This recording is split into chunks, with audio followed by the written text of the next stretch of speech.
Dan, you ready? I am, absolutely. All right, buddy. Great. Well, I did. everybody, thank you so much for tuning into the second free coaching that we're doing here over at Think Like an Executive. And for those of you who don't know Think Like an Executive, it is a real estate coaching platform for agents everywhere, but primarily Los Angeles, specializing really in agents that are doing under $10 million a year and how to build your business, eventually double and triple your business. We have coaching programs that start at $100 a month for the scripts, objections, and rebuttals classes. And I also teach teams as well. A 20-year real estate veteran in Los Angeles.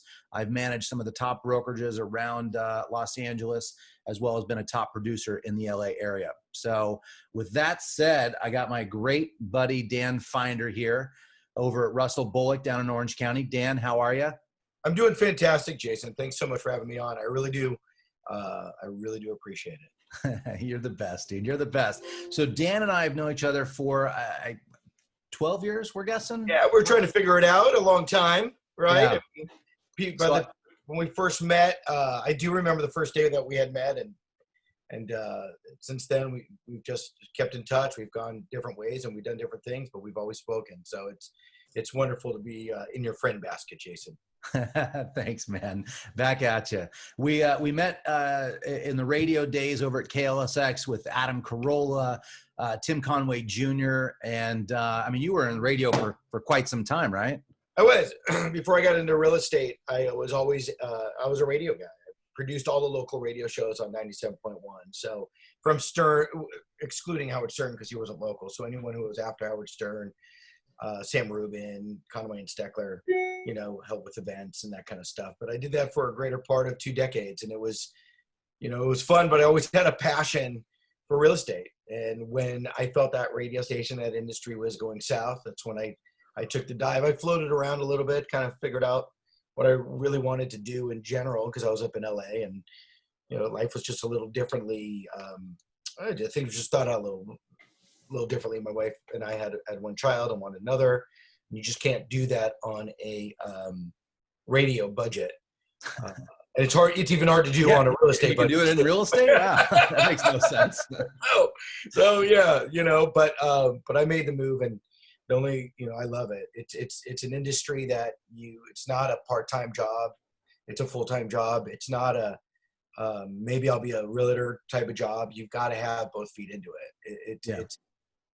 It's amazing, and I love it, and I wouldn't do anything else. So what was it about real estate that you just said, I got to do it. I got to be in it? Because I mean, 2 decades in, I couldn't imagine right now. I've been in real estate for 2 decades, and I couldn't imagine going into another, even though sales is sales, but a completely different industry.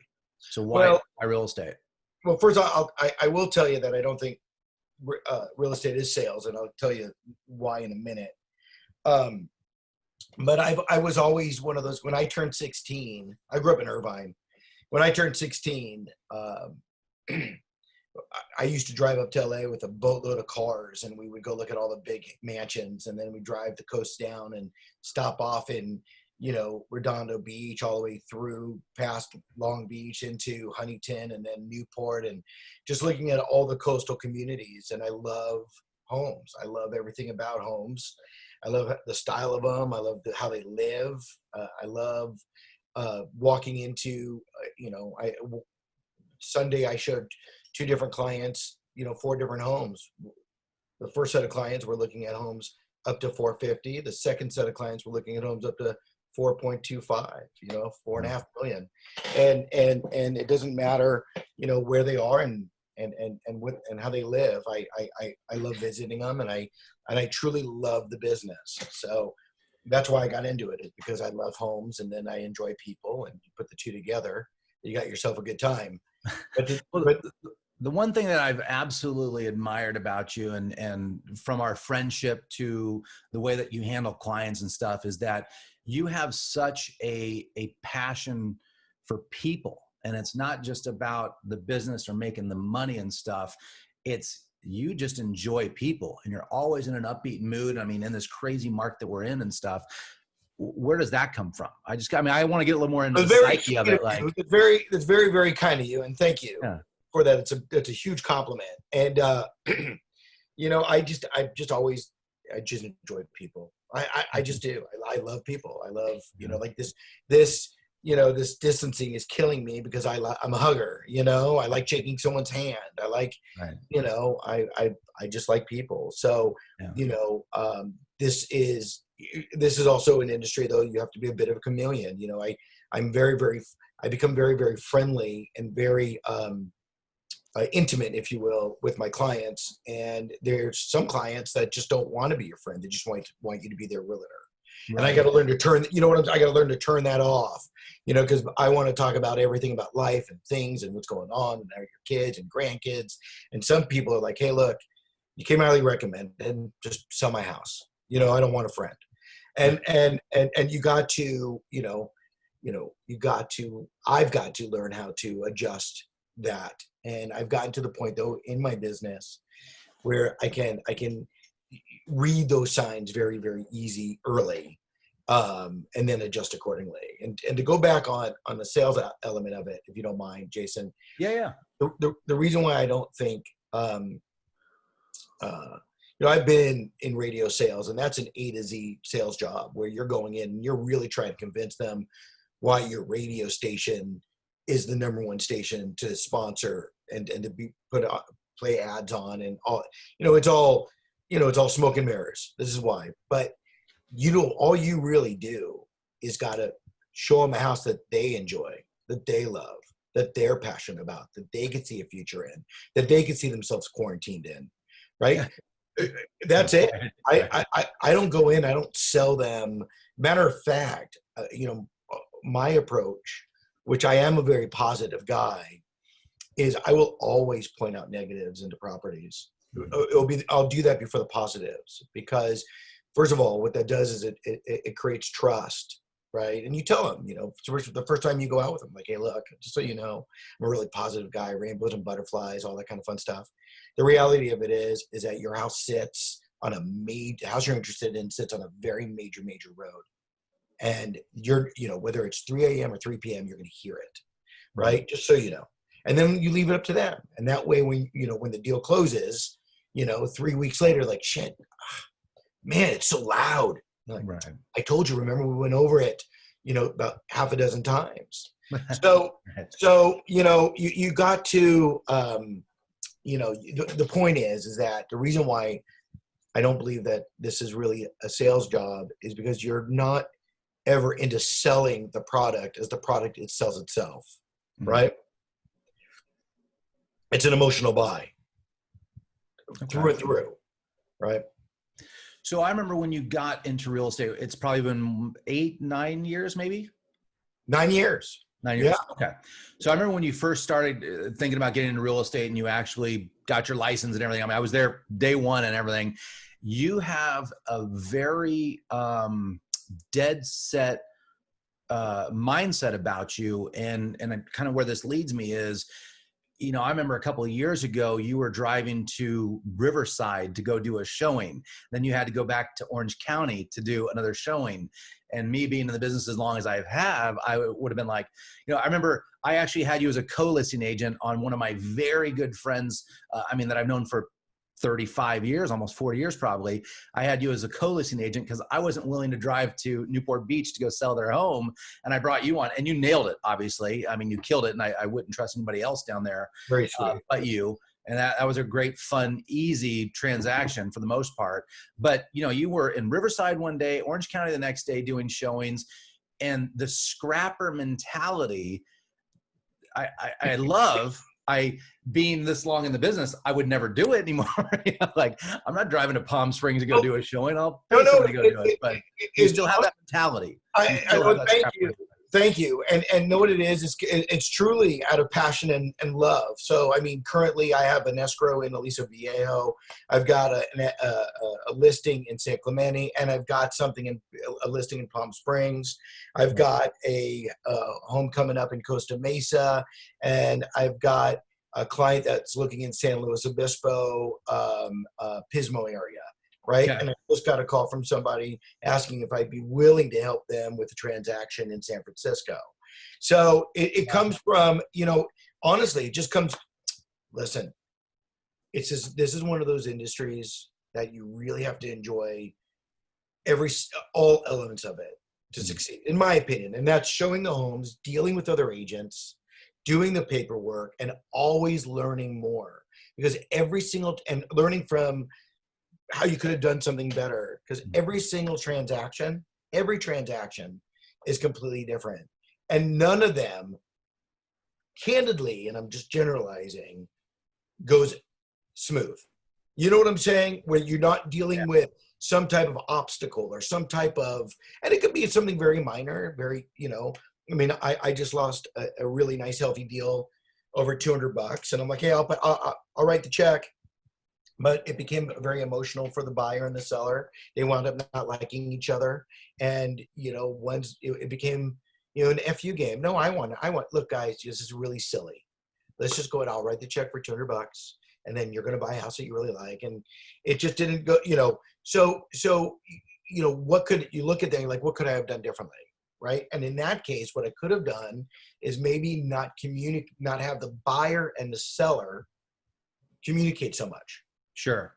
Right. You know what I'm saying? Because they became always the kiss of death, man. It depends. I did a deal, in the beginning of this year, the entire the guys wanted to go look at the house for a third time. It was a 6 p.m. The seller's like, hey, we're not leaving. Come on in. Next thing you know, we're around the bonfire. We did the entire transaction, in the backyard, in their lawn chairs around a bonfire. We're like, okay, look, we're going to offer you, $1,049,000. Do you guys see anything around the house you want? Where you guys go? And it was awesome. It was one of the best transactions I've ever done, because we're all on the same page. Yeah. So let me ask you this, because you kind of led into something that I was going to anyways.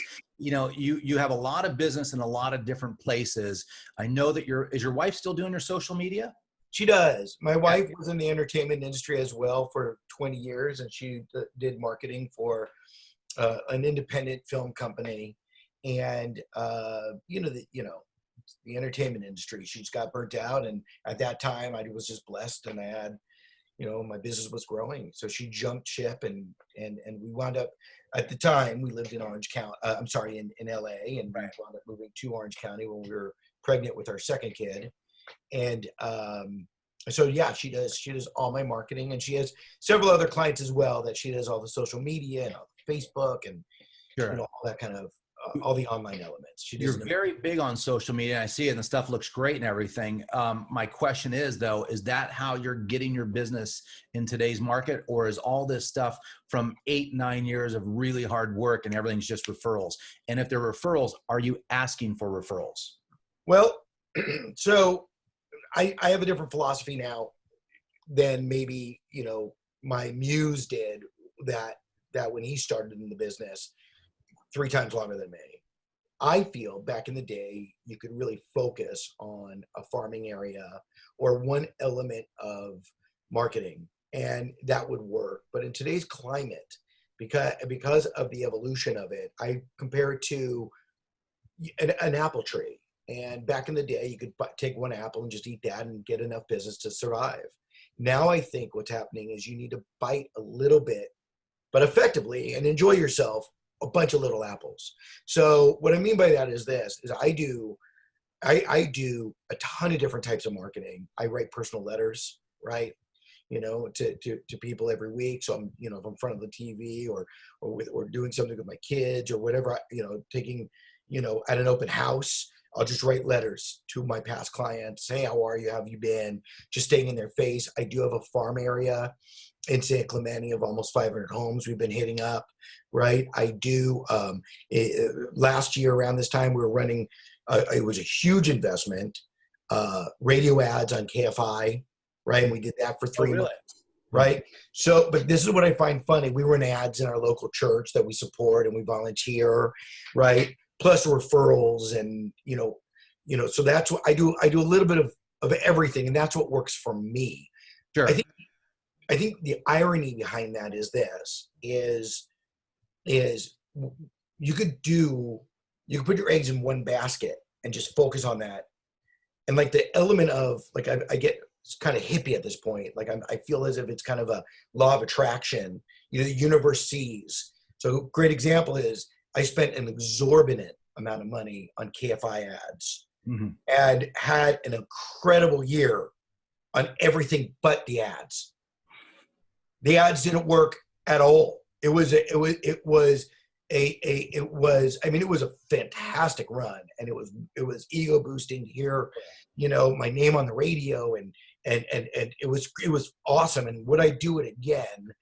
I'd like to. It would have to monetarily make more sense, but it didn't. When it came to working and obtaining business and getting business from it, it was not a success. However, I started getting other leads that supplemented that spend, and I can't explain. All right. So I want to get into today's market and where we're at and stuff. And I want to talk real briefly. What was your best year that you've done? What was the volume wise? Do you remember? It's funny. So I don't have partners. Let me take that back. I have partners. I have a team that I work with, but it's really just me, right?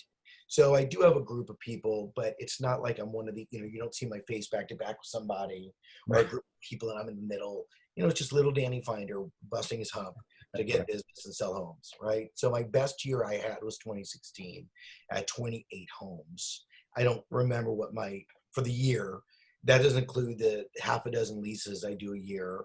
I can't remember what I netted.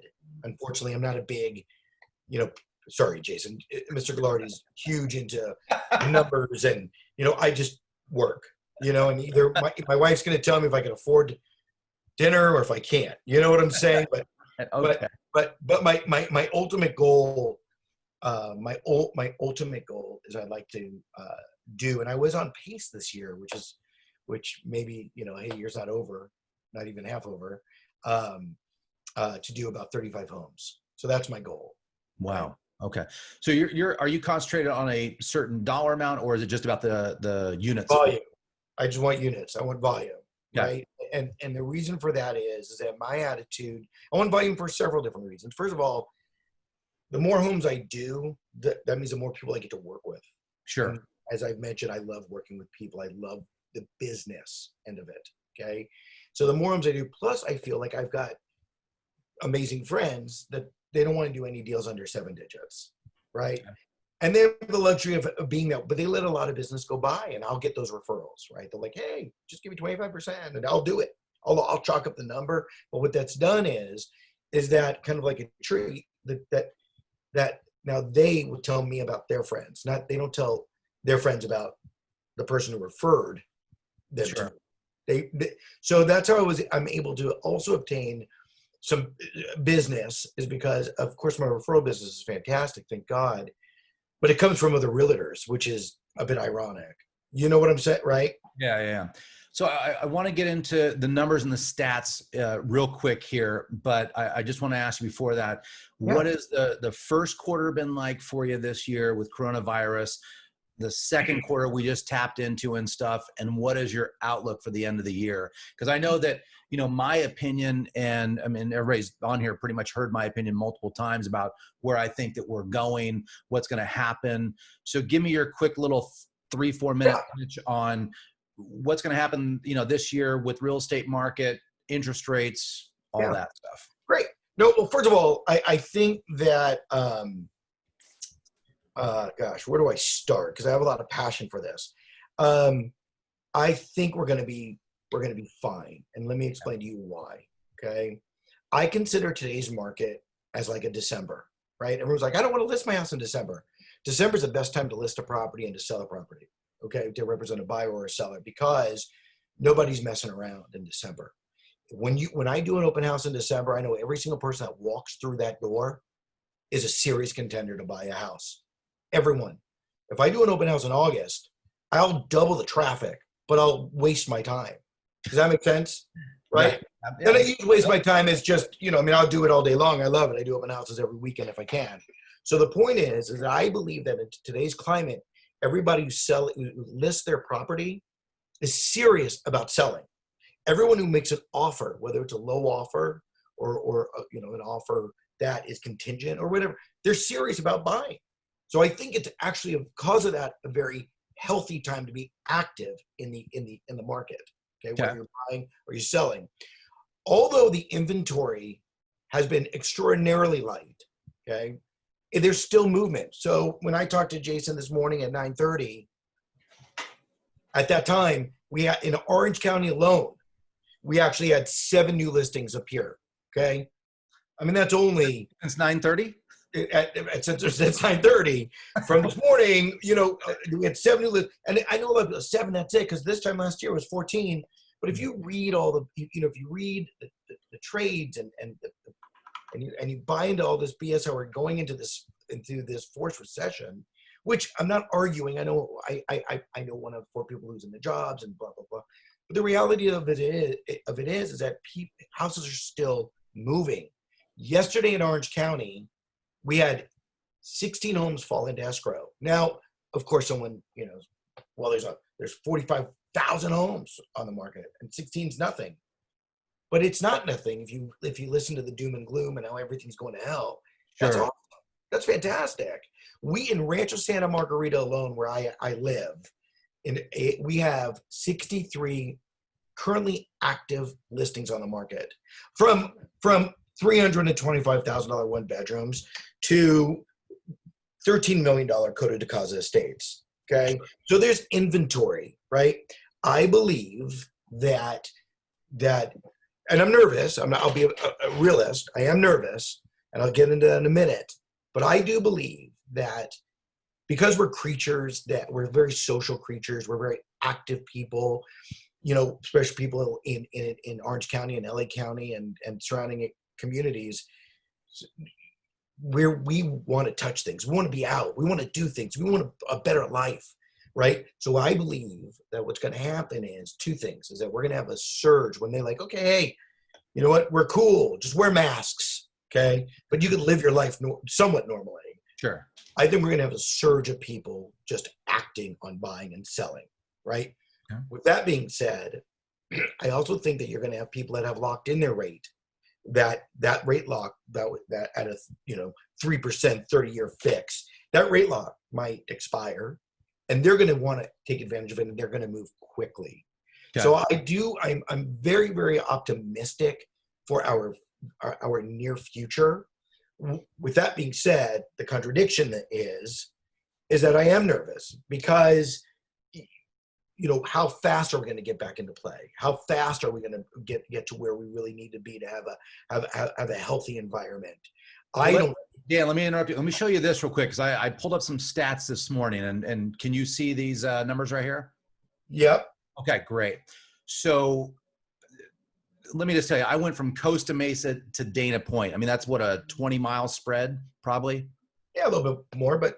Okay, 25 miles. Right now, currently, there are 1,100 plus active listings on the market. I mean, that's an abundance of inventory down there that's currently active. You've also got 103 average days in the market, low price of $129. I'm assuming that's a mobile home or something. Average median price about $2 million. This is the number that blew me away. You've got $3.7 billion of inventory on the market right now. That is a ton of inventory, man. I mean, don't tell me that the inventory is low. From Costa Mesa to Dana Point, there's some great areas in there and stuff that you can buy in all different price points of an average price of about $2 million. Like, why are people getting different data? Why are people thinking of different data that there's no inventory? Well, no, that's the problem, is that, and you got to also remember, we have a guy, I'm not going to mention his name because he's fantastic. He really is. He's a family guy. He's got like 17 kids, a religious dude. And he's really made a great name for himself. But I hate reading everyone lives by his articles. Everyone's like, hey, it's coming out. And everyone talks about it. And to me, the reason why it's pointless, and he's like a title rep, okay, is he's not on the front lines. I'm on the front lines. You're on the front lines. We see it. We experience it. We talk to actual buyers. We don't read the data. Of course, we'll read it if you want to read it. But the point is that you're the one carrying the gun. You're the one going out on the battlefield. You're the one seeing the activity or the lack of activity. You're the one, looking up. I check the market from Ventura County all the way to San Diego County to Menifee to Glendale every single day. I'm on it like an addict just to see what's coming up. And there's new homes on the market all the time. And then you read, and because what they're doing is that they're just going off of data, and they're not showing properties. They're not showing, they're not looking at daily, inventory reports, what fell into escrow, what didn't fall into, they're just reading this data. It's all right now doom and gloom. So that's their point of view. And to be candid with you, it's bullshit. The market it's ridiculous. It's silly. They're not on the front lines. They don't know, I'm very real. Things are great for me. I'm blessed and I'm thankful, but I'm also real. I'm nervous about the future because it is unknown, but I do believe that we're going to be fine. I think we're going to bounce back quickly. We've got 10 minutes left here, so I've got a couple slides I want to show you just because I think they're super, super important. And again, this is a very broad area that I picked out here from Costa Mesa to Dana Point. Sold is really all the numbers that I care about. Active is one thing. That's just a wish list, if you will. So when you look at these solds from March 15th to April 29th, this is basically when the world stopped on March 15th is kind of the number that we're looking at. You've got this is 2020. Now kind of flip back. You've got 442 properties that sold in the last 45 days roughly. Average days on the market, 41, and the median, 12 is kind of the number that they're looking at. At the very bottom right there, you've got 200, and for me, as a coach and as an agent, this bottom little graph here is the thing that I love showing clients, because if I ever have an objection about trying to get a price, I can say, are you on the 30-day plan or are you on the 120-day plan? And if you're on the 120-day plan, look what happens. You're going to take 5% off of your asking price. You see that bottom average sold price versus list price, 94.98%. So if somebody wants to list their property 5% higher, guess what's going to happen? You're going to be sitting on the market for 120 days. But if you go from 0 to 30 days and you price it right, you're going to be at 99% of your asking price. That's how I always try and get my listing price. And then you've got the median price about $1 million. Now the next slide, check this out. This is the same time frame, 2019. Average sales price was $1,593,000 this year. Last year, let me go back one actually. The bottom number here, total volume of closed transactions, $679 million. $679 million right now. Last year, 2019, $965 million in closed transactions. Sorry, that graph should have gone the other way around, down 29%. So clearly there's a big effect in the way that the market's handling it right now and the way that people are feeling. I mean, that's the numbers that I'm seeing. Sure. I mean, no, for sure. There's no doubt about it. But I mean, again, the product is still moving, right? Things are still going on the market. The interest rates are fantastic. Lenders are extraordinarily important in today's climate because there's, a lot more loopholes apparently they've got to go ahead and they've got to deal with on their end. Banks are being a lot more, a little bit more strict, tightening up their belts because they don't want, because of where the climate's going there. I just closed a transaction that they checked the verification of employment 3 times. Right. Wow. So, but we still closed the property also, and again, I'm not going to take credit for it. It's just, I just got blessed and lucky. March, I sold a house, the highest record sale for that community. And we got multiple offers. I sold it over asking. And then a couple came in that house they loved. And as luck has it, I had another listing coming up. Same floor plan, and I sold that and closed 3 weeks ago for $7,000 above the record-breaking sale that we just broke. Wow. Right? So look, I mean, yeah, the market feels what's going on. But it's not dead. I've got my neighbor 2 doors down. He's a smart guy. He's a doctorate. And I, since I moved in my own 4.5 years ago, he gives me the same spiel, which is I'm waiting until the market crashes. I'm waiting till I could buy $1 million house for $700,000. He'll never buy. It will never, ever happen. Yeah. Anyway. So Dan, let me, so everybody, we've got about 7 minutes left here. If you've got some questions for Dan about the Orange County market or how he's generating more business through social media, whatever it is, please use the chat option down there in Zoom. And a couple more questions for you, Dan, before we wrap this thing up. And I know it's cutting it short, but boy, 40 minutes flies by like that. So how has your, if at all, is there anything revolutionary that you've changed in your business since we've gone into coronavirus and the pandemic? I mean, I know everybody right now is on Zoom. Are you still doing postcards? Did you ever do postcards? Like, give me the quick rundown. Has anything changed in your business, or is it still business as usual? You know what? Listen, gosh, has anything changed? It's still business as usual, but okay. I occupy my time. You know what I'm saying? Meaning I don't, I've got a couple of really aggressive and active buyers versus, I've got 2 versus 6. So for the additional time, I'm writing my emails and my e-blasts. I'm keeping myself occupied, right? I don't get to do open houses anymore, which I love open houses. I love open houses.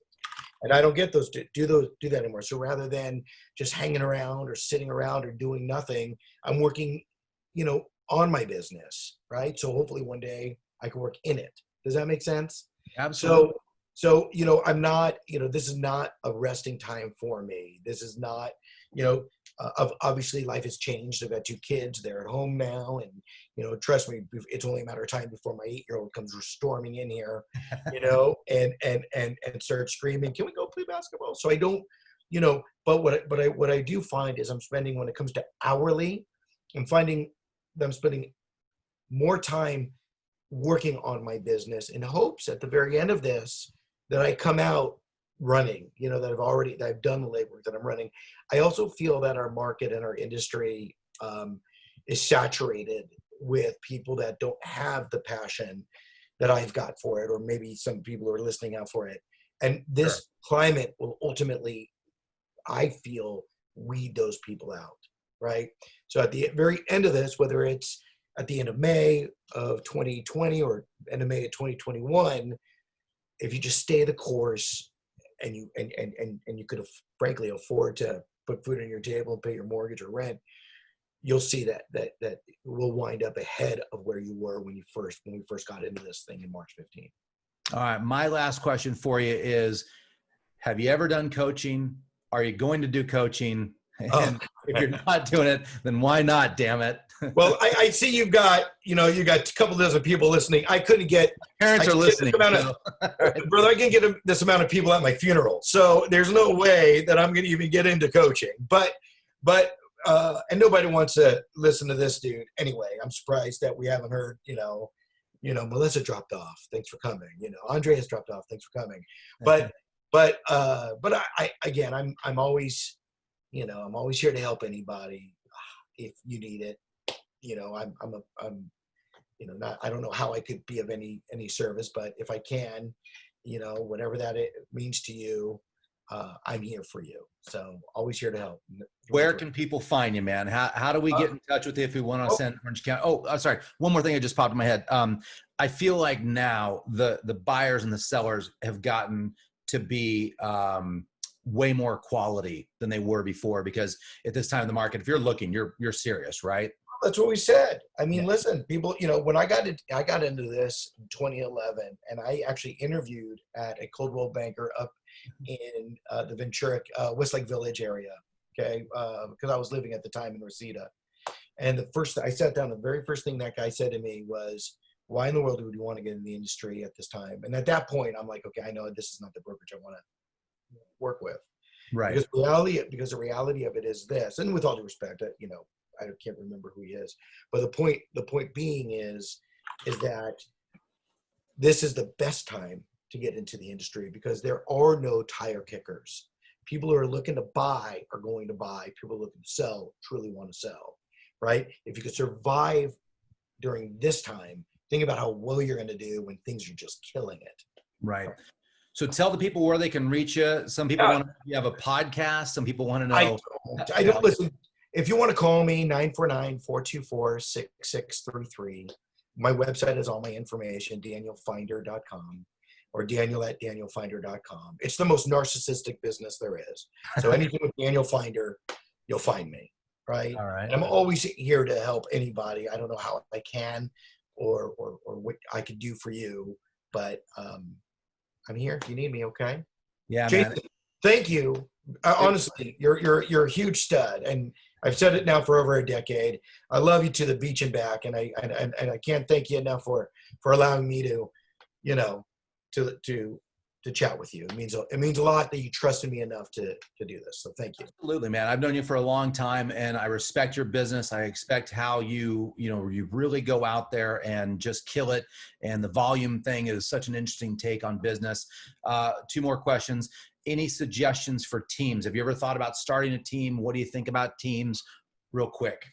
Well, it's funny because lately what I've been trying to figure out is, would I do better if I had a picture with somebody else, whether, you know what I'm saying? Like it was, me and Amy back to back, the duo, or what if my wife got her license and she's like, I'm over her shoulder and she's like right here, or if I had a group of, of 5 guys and I'm in the middle and, join the Finder group, and I've been really thinking a lot about what do people want and does that help? I believe, but I don't know, is we've become so detached as realtors from our clients with larger companies coming in and offering tremendous discounts, that what the new wave of sellers really want to be in direct contact with the person that's selling their house. Dan, sorry to interrupt you. It's going to cut off any Oh, second. well, okay, no. We'll talk again. I love you, dude. Thank you so much for doing this. Everybody go check out Dan Finder on Facebook. He's very, very active out there. Ask him any questions that you have. Go friend him. And make sure you guys check out thinklikeanexecutive.com for all of your real estate coaching needs. I greatly appreciate each and every one of you. Thank you.